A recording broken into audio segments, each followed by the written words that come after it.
चंदौली से बड़ी खबर, सपा नेत्री गार्गी पटेल मारपीट प्रकरण में नया विवाद सामने आया। देखिए। सपा के प्रदेश अध्यक्ष ने श्यामलाल का बड़ा आरोपियों को बताया भाजपा के गुंडे। कहा कि भाजपा के गुंडे सपा के कार्यकर्ताओं पर प्रहार कर रहे हैं। भाजपा राज्य मंत्री हंसराज विश्वकर्मा प्रसाद ने जाना, कहा उन्होंने इन लोगों को बीजेपी की दिलाई सदस्य फोटो हुआ वायरल। पूरे प्रदेश की राजनीति में बीजेपी ने गुंडे पाल रखे हैं। इन गुंडों के माध्यम से वंचित लोगों को प्रताड़ना दी जाती है। भाजपा की महिला सशक्तिकरण अभियान का उदाहरण सपा नेत्री प्रकरण को बताया।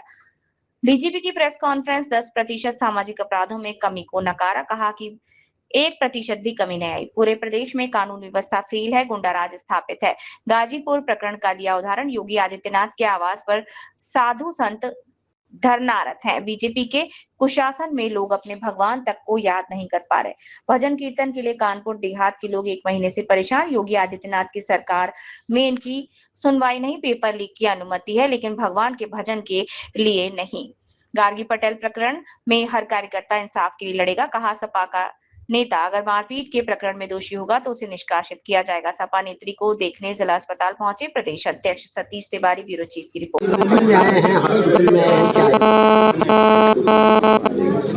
चंदौली में आने का कारण भारतीय जनता पार्टी ने कुछ गुंडे पाल रखे हैं, अपने कार्यकर्ताओं को गुंडा बना रही है और ये गुंडा लोग जो है समाजवादी पार्टी के कार्यकर्ताओं पर प्रहार कर रहे हैं।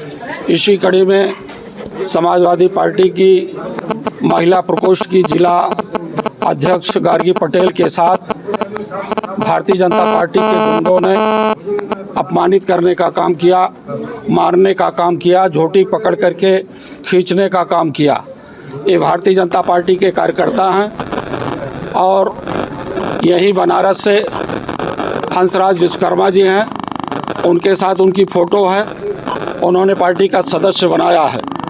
ये अराजकता केवल आपके चंदौली में ही नहीं, पूरे प्रदेश की राजनीति में भारतीय जनता पार्टी ने गुंडों को पाल रखा है और गुंडों के माध्यम से वंचित लोगों को जो है इस प्रकार से प्रताड़ना दी जा रही है। आज मैं उन्हीं का कुशल क्षेम जानने के लिए चंदौली जनपद में आया। भाजपा के मंत्री हंसराज पटेल ने कहा कि हमारी पार्टी जो है महिलाओं के सम्मान में हमेशा खड़ी है, पहले वो लोग आए, सपा के लोग नहीं आए। ऐसा है भारतीय जनता पार्टी का महिला सशक्तिकरण यही है कि महिलाओं को मारना, पीटना, ताड़ना देना। इसका उदाहरण चंदौली में श्रीमती गार्गी पटेल के साथ हुआ है, जो समाजवादी पार्टी की जिला की अध्यक्ष महिला प्रकोष्ठ की है। आज डीजीपी ने प्रेस वार्ता किया कि 10% सामाजिक अपराधों में कमी आई है, क्या कहेंगे? 1% नहीं, पूरा उत्तर प्रदेश की कानून व्यवस्था गड़बड़ है, पूरी तरह से गुंडा राज स्थापित है। कल आपने देखा गाजीपुर में विनीत राय की दिन दहाड़े हत्या होटल के सामने होटल मालिक के बेटे के साथ हुई। नौजवान लड़के की इस प्रकार की हत्या ये कानून व्यवस्था को अच्छा बता रहे हैं? पूरी तरह से उत्तर प्रदेश की कानून व्यवस्था 0 टॉलरेंस पर है। अभी साधु संत योगी आदित्यनाथ के आवास पर धरना प्रदर्शन कर रहे हैं और कह रहे हैं कि भाजपा के गुंडे हम लोगों को परेशान कर रहे हैं, क्या कहेंगे?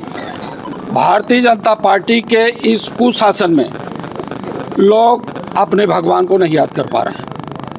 वो संत भगवान राम की आराधना के लिए, भजन कीर्तन करने के लिए कानपुर देहात में लगातार 1 महीने से प्रशासन से कार्यक्रम के लिए मांग कर रहे हैं, लेकिन कानपुर देहात का प्रशासन गूंगा और बहरा निकला। इसलिए वो मुख्यमंत्री के दरबार में गए थे, लेकिन वहाँ भी उनकी सुनवाई नहीं हुई।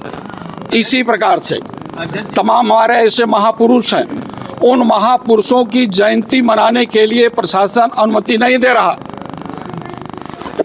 पेपर लीक के लिए अनुमति है, उनके लिए कोई कार्रवाई नहीं है, लेकिन महापुरुषों की जयंती मनाने के लिए अनुमतियां नहीं मिल पा रही है।